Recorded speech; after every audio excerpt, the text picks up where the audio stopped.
to nothing. That's all they need. Maybe that's One what and a half time with the points. Was thinking, hey, we're playing a Tyler Shuck-led offense that's turned the ball over a couple of times. We get 3 points here. Maybe we have a better chance. And a welcome in for those of you watching the Saints and the Dolphins on Fox, 16-0. Devon Achane started things off with a 29-yard touchdown run. It has been all Riley Patterson field goals since then, leading to that 16-0 Miami Dolphins lead. Let's take a look back at the first half between the Cleveland Browns and Shedeur Sanders and Brock Purdy and the San Francisco 49ers. Here's how things started. Christian McCaffrey, 3rd and goal.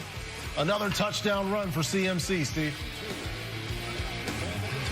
Yeah, CMC is very hard to get down. Didn't start the year off 100%, but, man, he is finishing the season 100%. And then also, too, now, with Shedeur taking a sack, you know, sitting back there holding the football a little bit too long, but that's what he does, and he sits in the pocket, and he will deliver the football. He's not looking to run. He's looking to pass first. And so right before the end of the first half, he gets that touchdown pass to Harold Fannin Jr., and you're thinking, hey, the Browns are going to go in with a lead. No, with those 39 seconds, the 49ers are going to be able to get down the field goal, down into field goal range, and get a kick from Gay for the 2-point lead at the break. Your thoughts, Steve, on Shedeur Sanders in this first half against Robert Saleh's defense? Man, he's doing a great job, right? 8 for 11, 96 yards. He's got a touchdown. Yes, he's taking some sacks, but also understanding that Robert Saleh is a heck of a defensive coordinator, so he's going to cause some problems. Kevin Stefanski needs to continue to keep running the football, and then that allows to open up the RPO game or the play action that this offense is built on. Throwing the football down the field, explosive plays, getting some of the guys the speedster. You saw Jerry Jeudy make a great catch this week. And then also you have your tight end that are making some great catches. But running the football is the bread and butter for the Cleveland Browns and for Shedeur Sanders to be successful.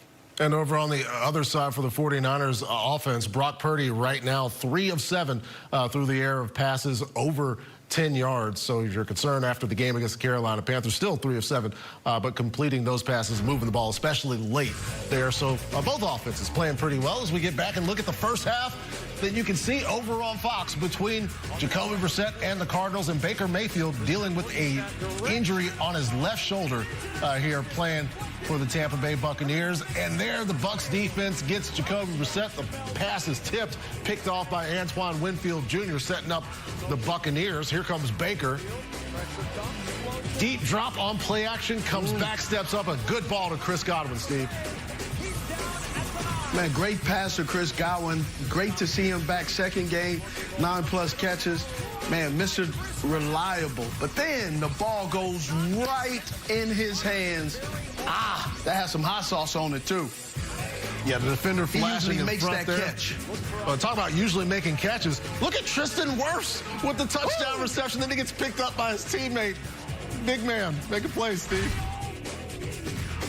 Yeah, big man and a big man lifts him up. It was not the quarterback with a hurt shoulder. So it happened. Yeah. They all don't look alike. Steve, Patrick. I was concerned for Baker's shoulder. It was a flash of a celebration. I know he likes to be, you know, emphatic in terms of the celebration. I was concerned, but that would be an impressive shoulder press by a guy with a hurt shoulder. I don't know why I thought that. We go to Trevor Lawrence, rolling to his right. Final play of the first half. Goes down, throwing the ball. See if that's a penalty. They're going to extend the first half, I believe, on a late hit. Oh, and then a Arden Key. Is that Arden Key? Uh-oh. Throws a punch over on the sideline. No, that's not. Get a check on who that is. Man, that's 2 grown men right there. He had him by his collar. Yeah, it is Arden Key, and Foye Oluwakan, playing official, says, hey, this guy's got to get out of here. Here's what happened at the end of the play. Ooh. Yeah. A little love tap. So the Jags sideline, including the punter, in on this as a helmet comes off. Well, Cook, I wouldn't say Cook's very involved. He's there. You get him to pull a little harder.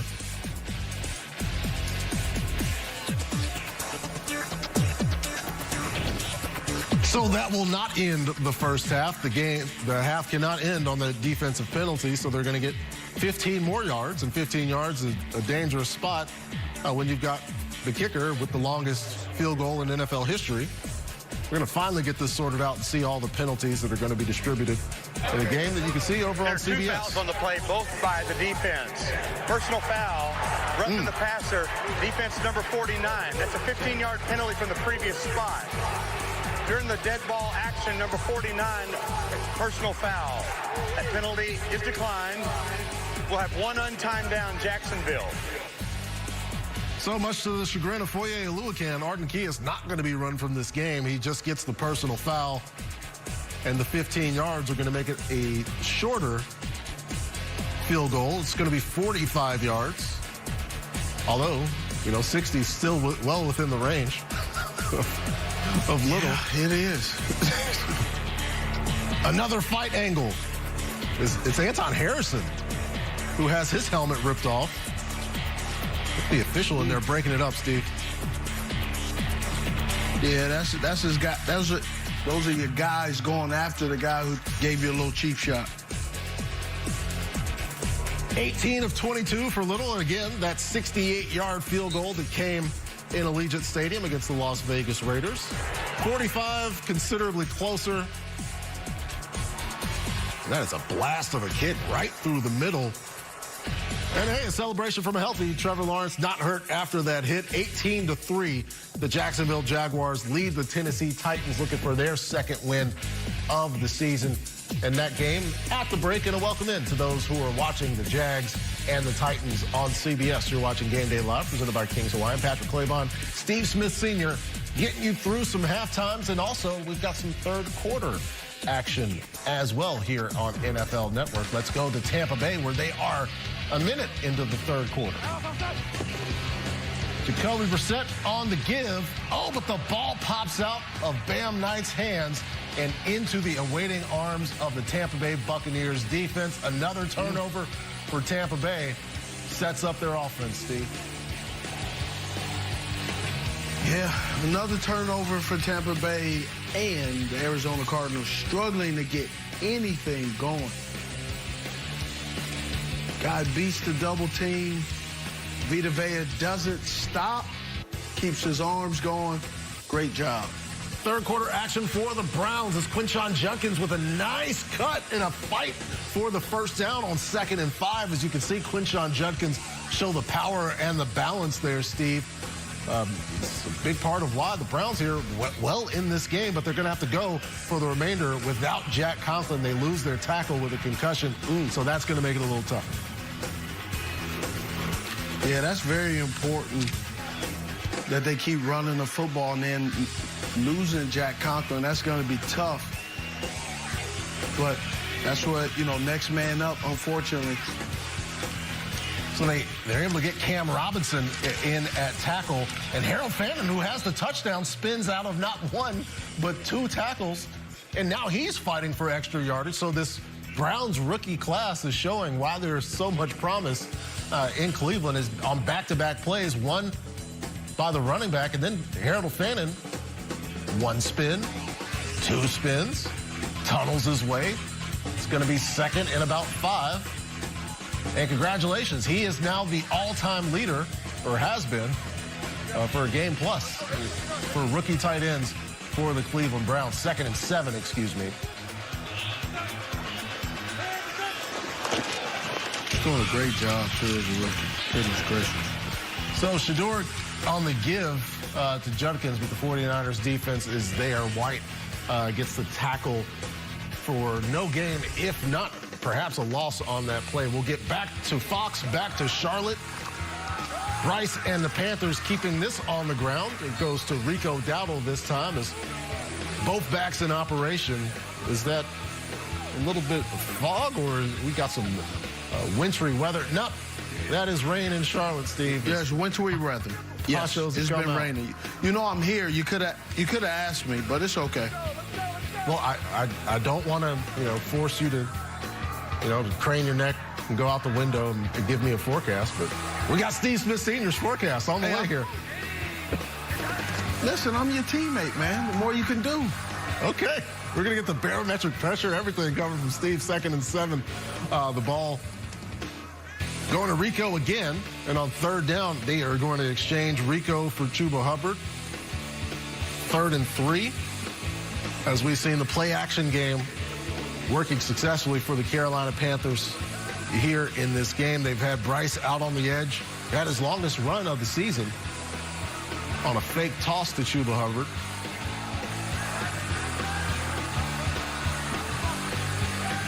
Bryce in the shotgun, Hubbard to his left.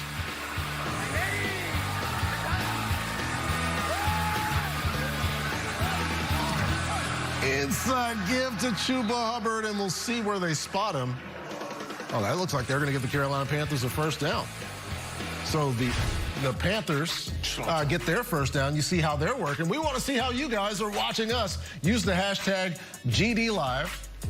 That way it makes it easy to find your great pictures like this one from the Tahoe Trader, it's a big peppermint display right there on the table.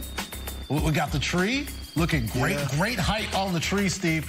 Right at the ceiling. If you could make a tiny quibble, perhaps like a quarter of an inch off, because it's going to be tough to get a star on that. And we go to @ChatTruck5. They got Scott Hansen on the left screen. Excuse me, Red Zone on the right screen. And we're over here on the other screen. So they're consuming all the NFL Network content in one place, Steve. That's what we like to see. And the lamp is looking good as well. Man, we moving up in the world, man. I love it. And Justin's, the aquarium's lit great. Easy like a Sunday morning. Hashtag GDLive. The dog is posed up looking great in the aquarium light. That's a nice sheet. Yes. Trying to see if that dog is that dog an actual dog? Is that a dog statue? You investigating? I'm trying to figure it out. We got monitors across the room. I'll make an excuse. Let us know. Let us know if your dog is real. The people trying to find out if the Colts are real. If they got that dog in them. Daniel Jones getting the start, playing with broken bones in his leg. And I'm still trying to figure out, Steve, if this was an intentional bounce pass to Jonathan Taylor. Either way, the Texans are going to stop on 4th down. Yeah, I'm not really sure. They're going to have to go back to the drawing board right there. And I bet, despite whatever the outcome happens, the reporters will be asking, what kind of play was that? And so after that, Cam Bynum gets an interception. They go back to Alec Pierce, and Alec Pierce dives and makes this grab in the corner of the end zone. A great play by the Colts deep threat, who's a bigger part of the offense. So the turnover leads to points, but they missed the extra point. So it's 6-3. C.J. Stroud back in operation, back to Nico Collins. And Nico Collins steps out of bounds inside the 5. But don't worry, because Nick Chubb has got you. Nick Chubb has got a touchdown. Touchdown Texans, they take the lead, Steve. Man, they're doing a good job. Man, they're going against the top-scoring offense. And they're containing Daniel Jones and Jonathan Taylor. That's very surprising. Let's get back to Cleveland. After a Browns punt, the 49ers working on offense. Christian McCaffrey fighting through, getting a few yards. 10:54 remaining in the 3rd quarter. Here's how things are going for the San Francisco 49ers. Brock Purdy is 10 of 16, 119 yards. He's got a rating of 85. CMC averaging 2.5 yards a carry, as it looks like McGuire is down being attended to by trainers. So we're going to take a break from that game, get back to MetLife. 2nd and 11 for the Falcons, and Tyler Algier with a nice outside run, as the Falcons were in a dangerous situation in the shadow of their own goalpost, and Algier makes a few cuts, Steve, and now they're in business. Yeah, Algier can get them some breathing room, does a great job going forward. Look at him, man. He had a little bit more real estate. He would have kept going, I think. Oliver able to just get enough of Tyler Algier to get him to step out as this Falcons offense had a decent drive, an extended drive. The Jets touchdown was on about as short as drive you can get after a muff kick inside the 5. They get this out to Kyle Pitts, and Kyle Pitts is going to make it 2nd and short. We'll see if the Falcons take a shot play here on 2nd and short. Don't see a lot of play action under center for the Falcons, so it's a little bit of a treat. 5 catches, 47 yards for Kyle Pitts. 4th and 3. Dave Canales is going for it in Charlotte, where it's raining, according to our meteorologist. And there's a ball down the sideline to Coker, and Coker's in the end zone. Look at the celebration for Bryce Young. The Panthers retake the lead, Steve. Yeah. Man, great catch with the water flowing down. Make a great adjustment. Hands catch, too. Pressed up. Great release. Stacks. Ooh, right in the breadbasket.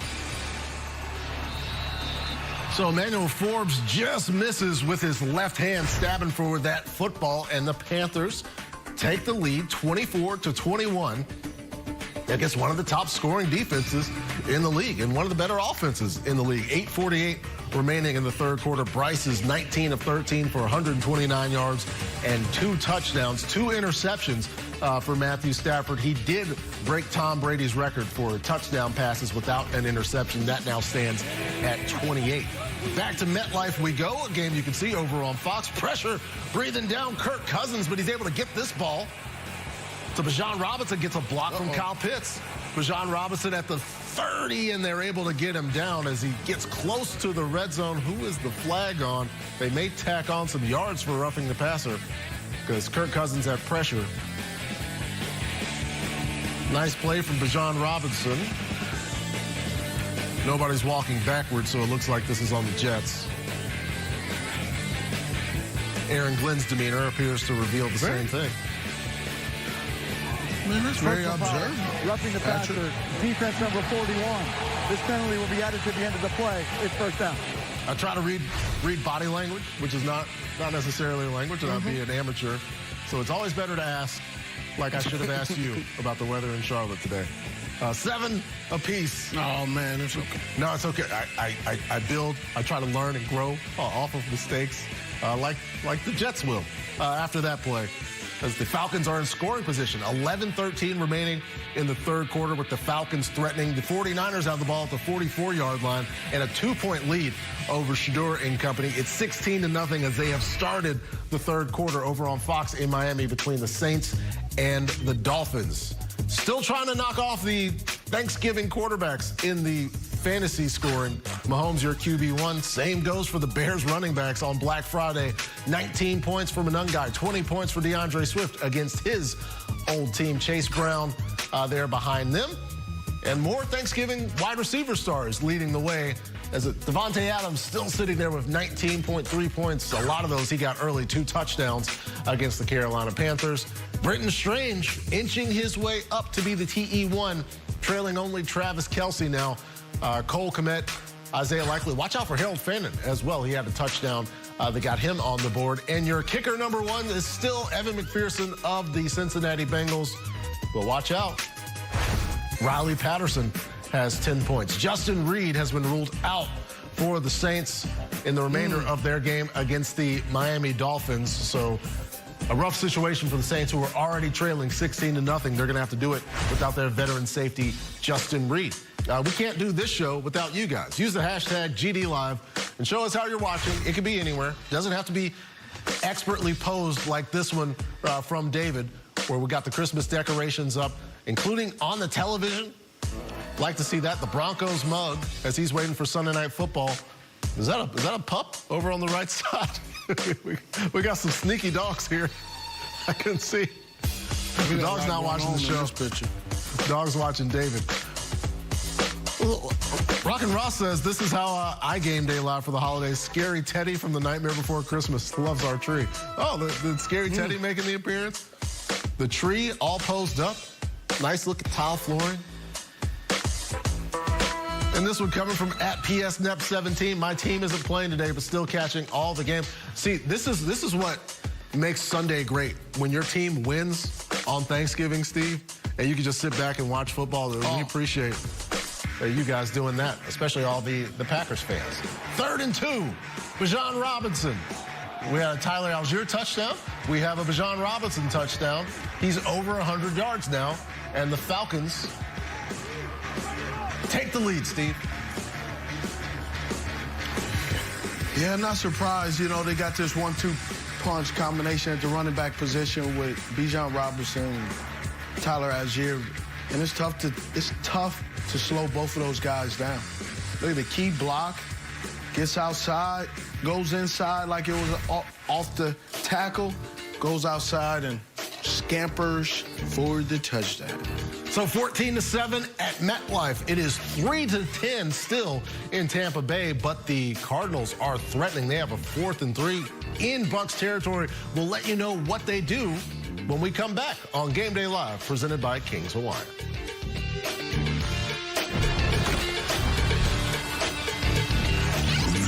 What else did we think of the book? Guys, it's Sunday. And on Sunday, we should only be thinking about one thing: football and Kings Hawaiian sliders. This beats the pants off a book club. I call it Sliders Sunday. Football and Kings Hawaiian, nothing like it. Are you Eli Manning? You went to the pantry for sugar 20 minutes ago, but got distracted shopping for deals on gifts. Oh, there it is. I'm pretty loyal. I start every warm-up with a pass from the same guy. And I shoot from the same spot. What's up, Phil? What's up, Curtis? Every time. So you can imagine how good something's got to be to get me to switch. Can't beat it, can't beat it, can't beat it, come on. Applebee's new Ultimate Trio. Now with new zesty, crispy pickle fries. Just mix and match 3 apps and 3 sauces to create your own Applebee's Ultimate Trio. All for the ultimate price of $14.99. So I've heard Fisher Investments is a fiduciary. Yes, we always put clients first, even if that means a little straight talk. Like what? We tell our clients what they need to hear, like if their lifestyle might lead them to outlive their money. We'd want to know that. Other times, we keep clients from making big investment mistakes that can